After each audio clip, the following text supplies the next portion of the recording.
Boxing Casuals.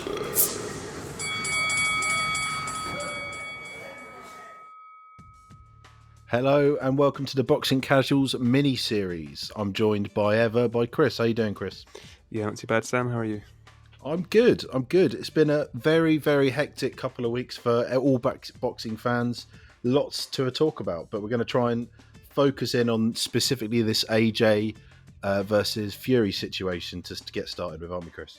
Yeah. I mean, it's a bit of a surprise move.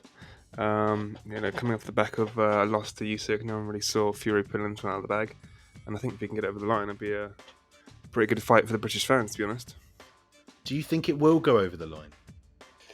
Well, from all the noise I'm hearing, the contracts are out now between the two parties. They're with AJ and his crew, waiting to be signed. So it looks like, as long as they get signed in time, this could be a viable fight.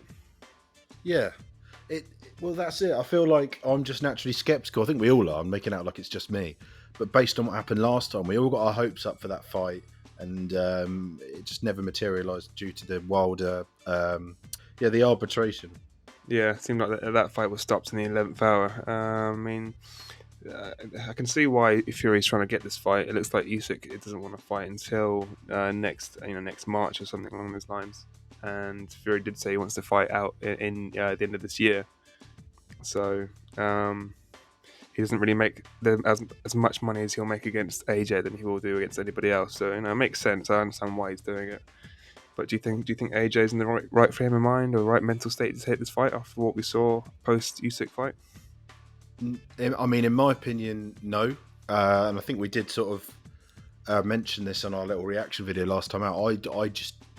I could start this with, you're not going to turn down such a big payday, really. So you can understand why he's taking it as he did. But like for rebuilding your career, that's what you want to do, I wouldn't have said that's the approach that he should be taking, or you'd want to take it. If it were, I mean, I think I even saw Eddie Hearn saying it wasn't the plan at all. The plan was to get him some easier fights, get him back into a winning mindset, and then start taking on the big boys again. But equally, yeah, from my point of view, he's just had it plonked on his desk, or if he has a desk, he's had it plonked in front of him, and you can't really turn that down. I don't know if we actually know what the purses are at the moment. We know what the splits are, but we don't know how much the fight's worth. And I don't think he's going to be in the best mindset, especially when Fury is such a difficult character, even compared to how a difficult a character Usyk was. You've then got to add in the fact that Fury's got his footwork and his bulk, and it's just another style. And it's another question of, has he had enough time with the Garcias to sort of implement these styles? It's one of them. What do you think? Personally, I think it'll be a good fight, to be honest with you. I mean, Fury does have the footwork advantage and the punch selection, but it'll be a better fight than it was against White, that's for sure. White's bamboo and ice pretty much even before he gets hit, so yeah, I can see this one being a good fight. I've seen a lot of people online saying this will be an easy fight for Fury, or smoke him in 3 rounds or 4 rounds, 5 rounds, but I don't see that. No, I don't see that at all. I think it'll be a pretty competitive fight. I would edge to Fury, obviously, because he is number 1, but I just don't see how Fury stops him in 3 or 4 or 5, whatever. He hasn't done that to anybody, apart from Wilder, and that took him 9 rounds and 7 rounds, so he took out to White, but we've all seen White knocked out by an uppercut before. He was knocked out in 4 rounds by an uppercut by Alexander Povetkin, so that wasn't really a surprise. Yeah, no, I don't disagree. I don't know though. I think if it were a game plan, I imagine it would be a knockout late for Fury. I don't think it will go points this fight. I think it will be a knockout either way.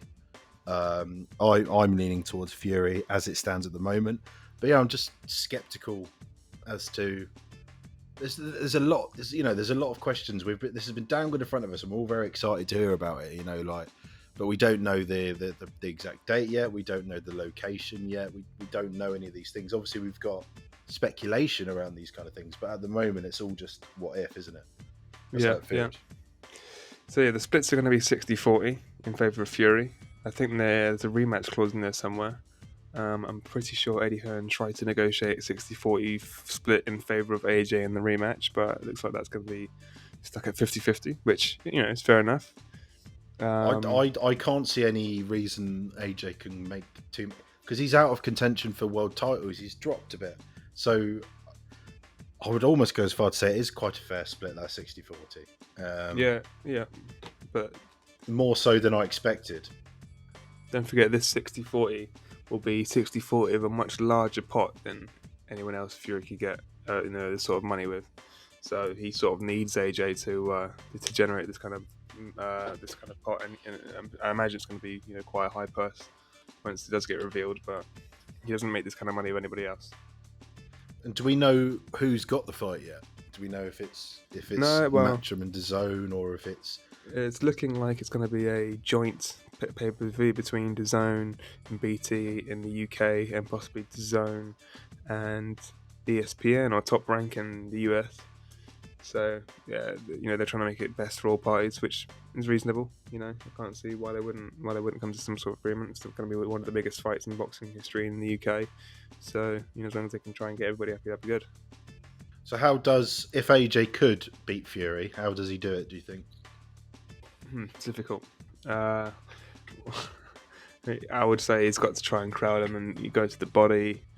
Don't try and box with him. Don't try and fence with him, because that probably won't go too well for Fury. For AJ. But if he goes to the body, crowds him, has a high guard, doesn't let him slip away. I mean, Tyson Fury is known for his footwork, but the last couple of fights, his footwork hasn't been all that. His feet are slowing down, which it's understandable because he's getting older. If you watched him in that Klitschko fight, which was a good 9 years ago now, 8 years ago, however it was, his feet were really quick. They were almost as quick as Usyk's. But he slowed down a lot in the last few years, and I think if you can crowd Fury, you can hurt him. But because we've seen Fury being put down by lesser punches. We've seen Fury put down by Steve Cunningham. We've seen Fury put down by, I think his name is like Pekovic or something along those lines. I can't quite remember his name, but he's been put down before. He obviously got put down 6 or 7 times by Wilder. I know Wilder's got the one-punch power, but AJ knows how to deliver his power better than Wilder does. He knows how to set up his punches better. Obviously, Wilder's got the big right hand. But yeah, Do you not think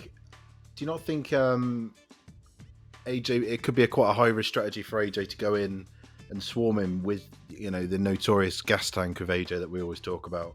Because I think of the two, this could just be my opinion, but I would say Fury's conditioned better for the longer fight. AJ does gas early. You would say that, but if you watched him in that last fight with Wilder, despite there was rumors that he didn't train as well as he could have because of his family situations. But Fury was gassed in that last fight with Wilder, really gassed. So we haven't seen him go 12 for a while either. I don't know. It's a difficult one to call. Obviously, I'm still leaning towards Fury. Don't get me wrong. I'm just making a case here for AJ. Of course, and I think that's what we want to focus on this channel. Like, impartial as much as we can be. Obviously, we're allowed our opinions, but at the end of the day, there's all the cliches you can say. But it's heavyweight boxing. One punch can end it all. I can say these all day, but it is what it is. We're coming to the end of our little mini segment here. So, was there anything else you wanted to sort of cover off?